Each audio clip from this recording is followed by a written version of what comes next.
How is everybody doing? Welcome back to another episode of The Banker Next Door. I am your host, Dr. Joe Berquist.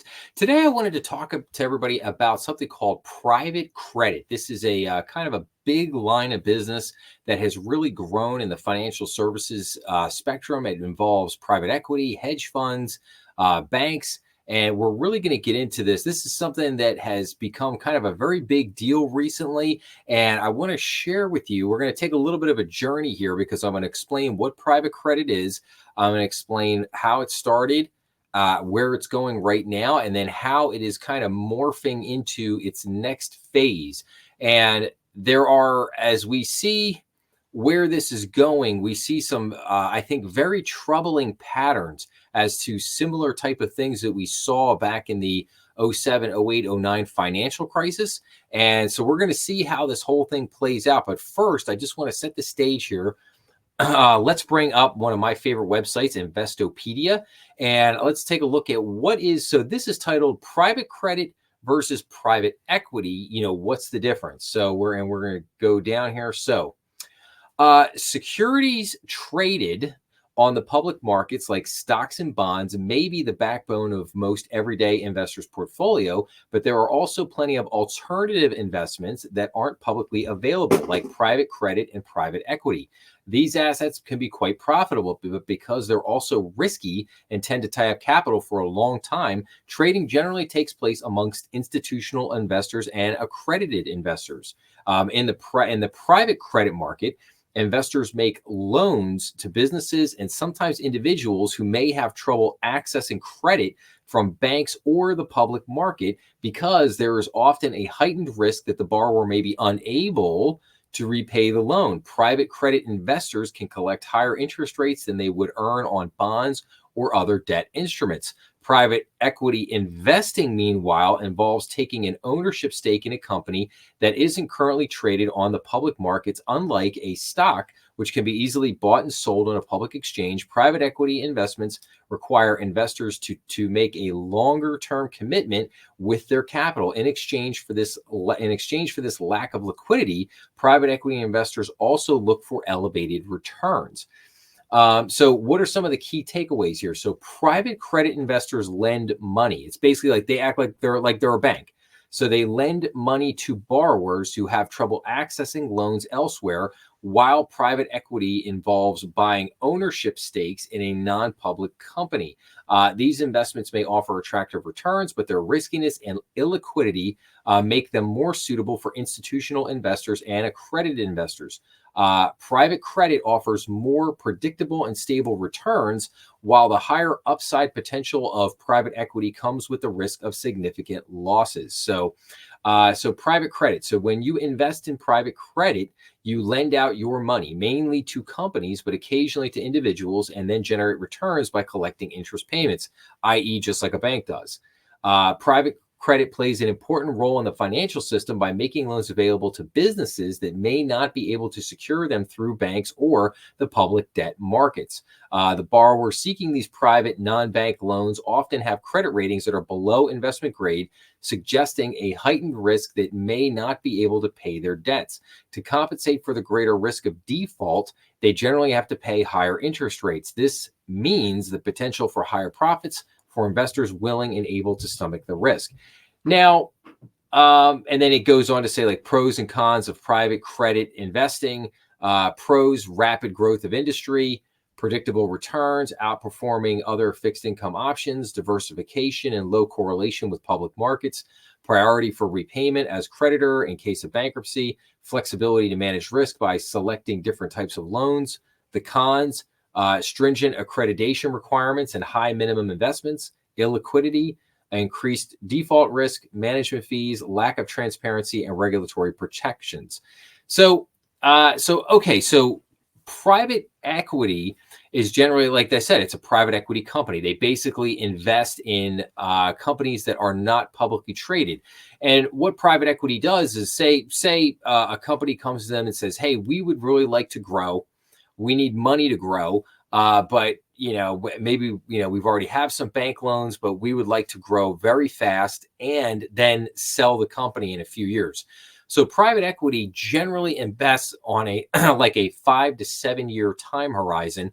So like say like they go to the private equity company comes in and says, listen, we're going to give your business $50 million, and we're going to help you grow from a we're going to help you grow from a $30 million business into a $100 million plus a year in annual revenue business.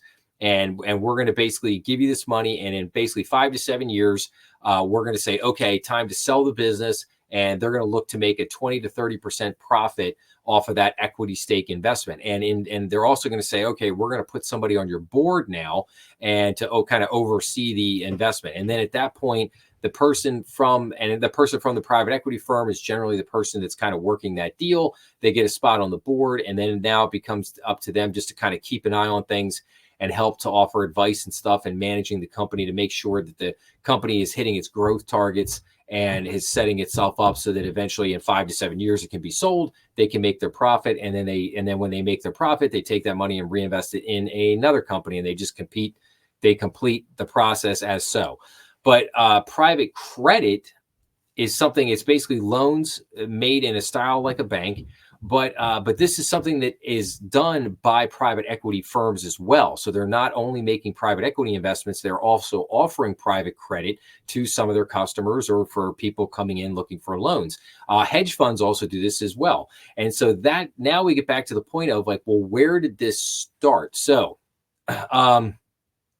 if anyone has seen my series on the Lords of Easy Money, you will know kind of a little bit more of a background on this. And I would highly suggest that if you have not heard of the book, The Lords of Easy Money, or if you've not seen my series, I highly recommend you go back and watch that because that will open up a very different understanding of the world, especially the Federal Reserve to you. But anyway, so when we go back to what is talked about in that book, though, and what's laid out is basically, so when the Federal Reserve, after the great financial crisis, they go into what's called the QE, quantitative easing, and they also have what's called ZIRP, zero interest rate policy. So they enter into the time of quantitative easing and ZIRP. And what that did was that forced companies to seek yield, basically, put money back into the stock market, take on riskier types of alternative investments, get in bed with hedge funds and private equity because you had to try to make some kind of return. And basically these companies could offer, even if it was only 4, 5, 6%, hey, that's great. That's far more attractive than the 0% interest rates that you're getting from, leaving your money in a bank at a time. So it really kind of changed the risk dynamic. And so hedge funds and private equity funds, they kind of looked at this as like, oh, well, this is just another business line. We can get into this. It's a way for us we can earn a little bit a yield. We can take a loan on that. Maybe somebody is having a hard time. Maybe somebody's having a hard time getting a loan from a bank, or maybe the bank doesn't want to deal with this customer anymore. So, and they said, hey, this is a great way we could charge somebody. If interest rates are at 4%, hey, maybe we could charge them 6 or 7. And make a decent yield on return on investment on that, lending out that money. So this started as kind of, I would very describe this as like a boutique business, a very, very tiny, small boutique business. It was a small part of what private equity and hedge funds did, but it began to grow over time. So now we get into here's this Wall Street Journal article called "Wall Street Races to Bring Private Credit to the Masses." Now, what we just read about here with the private credit, private credit investors lend money to borrowers who may have, trouble accessing loans elsewhere. Private credit involves buying ownership shares in a non-public company, or private equity. So, but what I would suggest is that this definition on Investopedia, this was the definition of what private credit was when it first started. That's not what it is today. Wall Street is basically looking to bring this private credit to the masses. Investing titans are jostling to launch funds made up of hard to trade private loans. And so what has happened here is that this business has exploded and it's become massive. And it basically, they're now, you've got all these private equity and hedge funds basically competing with banks now to get, this business, and they also buy a lot of loans from banks. One of the big strategies that I've talked about for a lot of banks this year is, especially for the bigger banks, is that if they see, some riskier bets on their balance sheet, they're selling those loans off. They're selling those loans off. And we're going to talk about here in a minute. We're going to talk about two different strategies now that have emerged that are even beyond just simply selling the loans. And it gets kind of crazy. But basically what happened was, toward the end of, the zero interest rate policy, toward the end of ZIRP and quantitative easing and all that, you get into about 2021. And this business really started to boom. And now, over the last couple of years, it's basically like you have this business and you have to feed it. You have to feed the business. And the big way that they've been feeding the business is by buying the riskier loans from these banks. Now, I have asked the question, and I've been asking the question, well, if they're buying all these garbage loans that the banks want to offload to them, that's great for the banks. Problem is, these private equity and these hedge funds, they are not regulated like banks. They have very little regulation, as a matter of fact. And I also asked the question, like, okay, why would they buy these loans? What do they intend to do with them? And we'll kind of have part of the answer here in a minute. But I always looked at it. I am very, very troubled by the risk here, the risk factors here. Like, if these loans start going bad, and these private equity firms and these hedge funds start blowing up, they're going to come right back to the Fed looking for a bailout, and then it's going to be, okay, do you bail out these non-regulated hedge funds and private equity funds that are supposed to be made up of the most sophisticated money managers and investors? So why would we bail them out? But you also have to consider the fact that the Fed has turned this into the all bailout all the time economy. Everyone gets bailed out, well, except for consumers. Consumers always get the shaft, but everybody else gets bailed out. Banks get bailed out, hedge funds, private equity, everybody gets bailed out. So it's the all bailout all the time, economy. That's what basically the Fed has created for the last 15, 16 years. So let's talk about this for a second here. So money managers are racing to bring the Wall Street craze known as private credit to ordinary investors. Investment giants, including Apollo Global Management, BlackRock, Capital Group, KKR, and State Street, are jostling to launch private credit exchange-traded funds and other retail products. And this is the escape hatch. They want to pass the buck.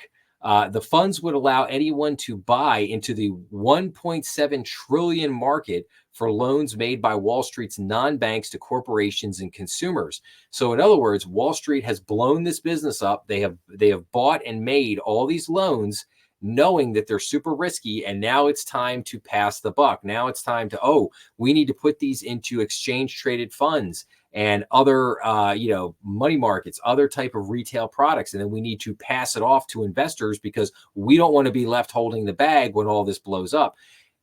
Kind of like exactly what happened with mortgages, the mortgage-backed security market in 07, 08, 09. And that's exactly what happened. The bank, or like a company like Countrywide Mortgage Company, they make the mortgage, then they sell it into the secondary mortgage market, and then Wall Street now has it. And, but then they go, we don't want to hold this bag. Okay, well, now we're going to package this up into mortgage-backed securities with different tranches, and we're going to carve it up, and then we're going to sell it off to the investors. And then when it all blew up, the investors were sitting there going, well, who owns this mortgage? Who owns these mortgages? And nobody knows. Everyone's like, because hey, somebody in India owns it. Somebody over here in Greenland owns it. Somebody in Europe owns it. There's, it's just, but the point is, the machine, as it kind of got, you think of it like a conveyor belt, as it got passed along the conveyor belt, everybody took their fee, collected their fee, and then just passed the loan and the risk right along.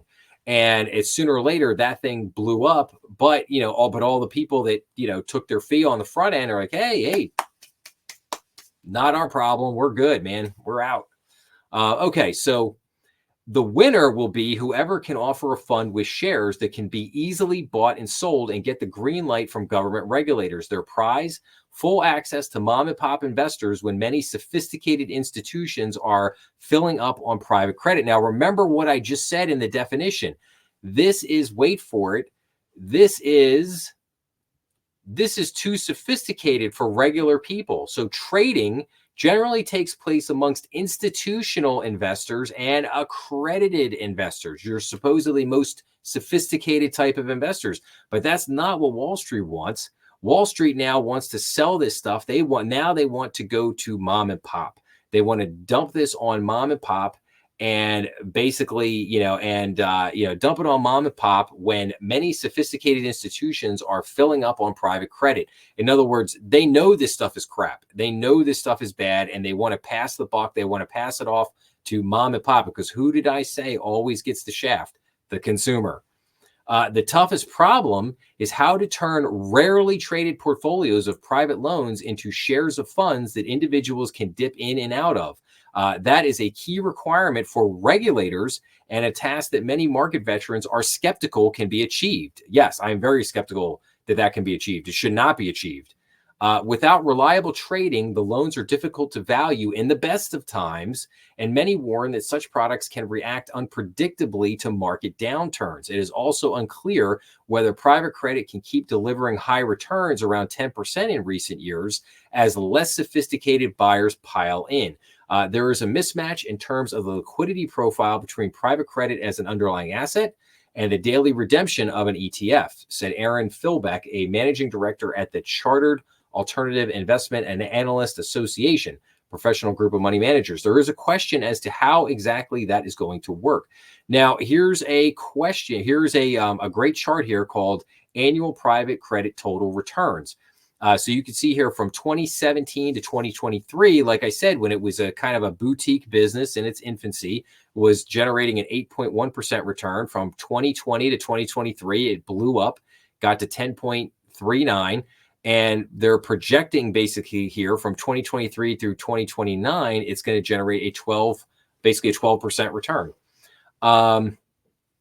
Some of the largest mutual fund managers are teaming up with titans of private credit, and the sums at stake are massive.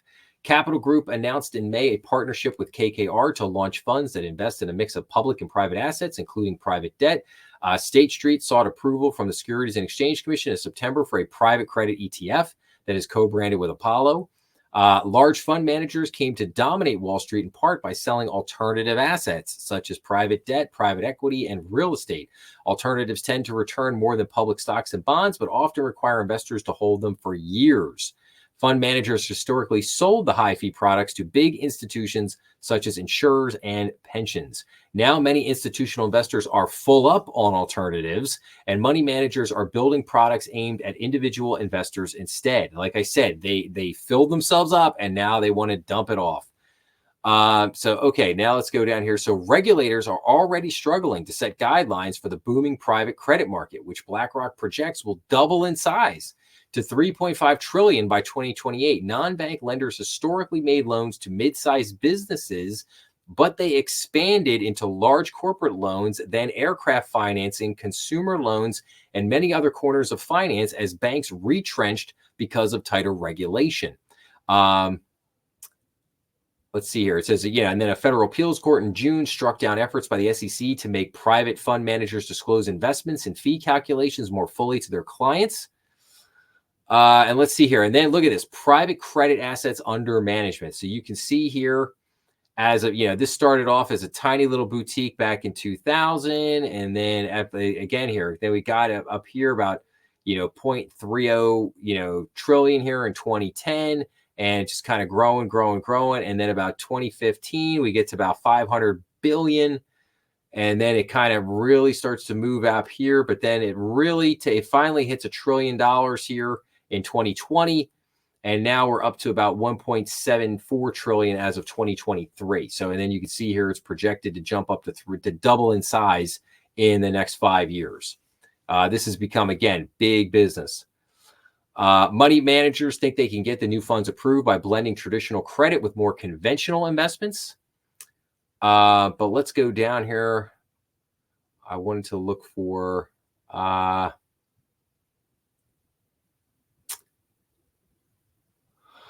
okay, let's see here. While not technically private debt, CLO bonds could act as comparable proxies with the benefit of being easy to trade. CLO, remember, collateralized loan offering. Yes.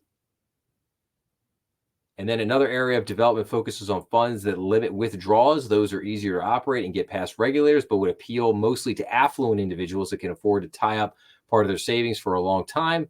Alternative powerhouse of Blackstone pioneered the push into retail in 2017 when it launched a perpetual real estate fund. The fund allowed high net worth individuals to buy in, but allowed the manager to limit withdrawals.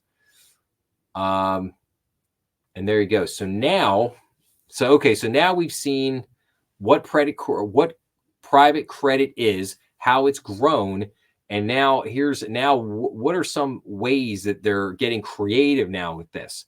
So here's an article called "Capital Perks of Credit Risk Transfers Will Attract U.S. Banks Even as Rates Fall." And I talked about this a little bit in the live stream last week. But here I wanted to go over it again. So the spread of a new generation of credit protection agreements among U.S. banks is likely to outlive cyclical factors that have spurred their adoption in recent years. Credit risk transfers, well established in Europe, have helped a growing number of U.S. banks strengthen capital during a time when rising interest rates are hammering the fair value of loans and bonds and doing the opposite. Some banks have said they are not likely to return to the market after meeting capital needs. However, the deals can slash risk-weighted assets at an attractive price and offer features that can make them more desirable than conventional securitizations or outright loan sales. So including eliminating questions about who controls relationships with borrowers and facilitating bespoke relationships with credit investors. So the deals take a number of forms, but in essence, an investor such as an insurer or a private credit fund agrees to absorb potential credit losses on a single corporate loan or pool of loans that a bank continues to control on its balance sheet. The investor can agree to absorb initial losses or take a second loss position where, for instance, the investor covers losses beyond 2% of a pool of high-quality auto loans through 10%. The idea is that money is available to absorb losses that exceed routine credit provisions, functioning as a substitute for the bank's own capital. So in a way, this is like purchasing insurance. So the bank doesn't have to eliminate the assets. They don't have to do an outright sale of the loans. What they do is they basically just, buy this coverage, so to speak. And the private equity and the hedge fund that's doing this as an alternative investment is basically saying, well, we will, if you pay us, and if you do end up having losses, we will absorb part of those losses up to basically, beyond 2%. And basically up to 10% of those losses we will absorb. So that will basically not drain the bank of its loan loss provisions and not cause capital problems for the bank if they have big delinquency in this one particular area. So the deals can include elements that create protections against potential breakdowns, such as cash collateral equivalent to the maximum losses an investor might have to absorb, and sometimes held on the bank's balance sheet that address concerns that a counterparty might not be able to meet its obligations. Still, their complexity and newness in the U.S. can raise comparisons to derivative transactions that underpin the great financial crisis. Wait, there it is. There it is. Still, their complexity and newness in the U.S. can raise comparisons to derivative transactions that underpin the great financial crisis. It is reasonable to scrutinize whether these deals represent arbitrage of regulatory capital rules or involve hidden leverage. Yes, I think that's the big question right there. And then I just want to see, and it gives a bunch of examples, but here's what I really want to look at: the systemic concerns. So while the expansion of CRTs in the U.S. has attracted scrutiny over resemblances to financial engineering that melted down in the 2000s, market participants say that current structures reflect lessons learned from that area. Fat chance. If they learned the lesson, they wouldn't be doing this in the first place.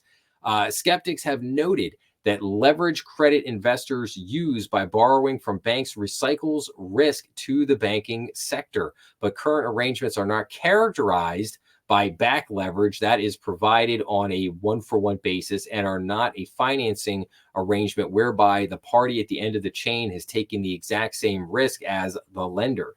Back leverage used by investors in CRT deals could be collateralized. It could be subject to margin requirements.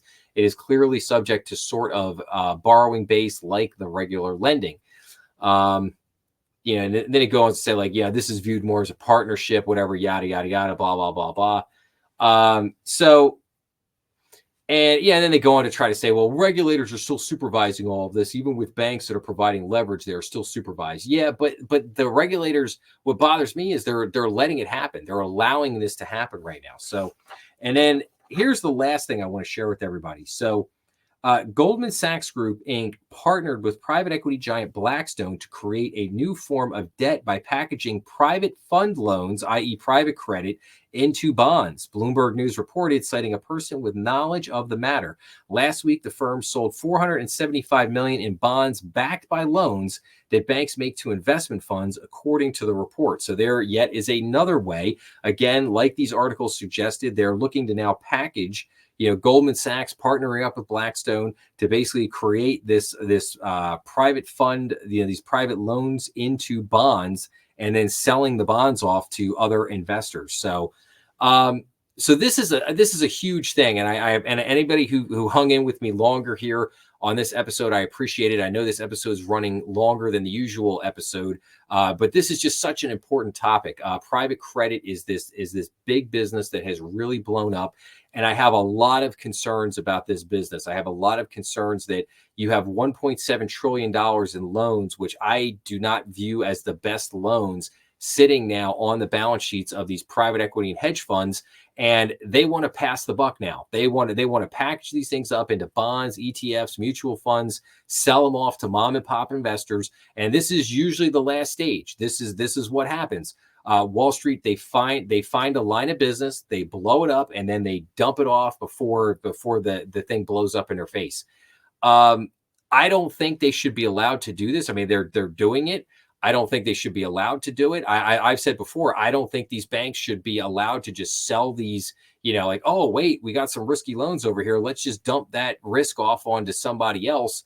That doesn't make sense to me. How are you just allowed to just, you made these risky loans. Did you know they were risky when you made them?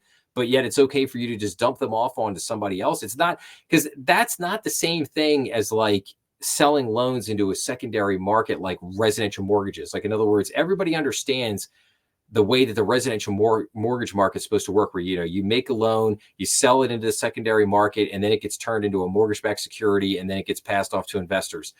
That is just kind of a normal securitization for the residential mortgage market that has been going on for decades now. And when it's handled appropriately, that system usually works very well.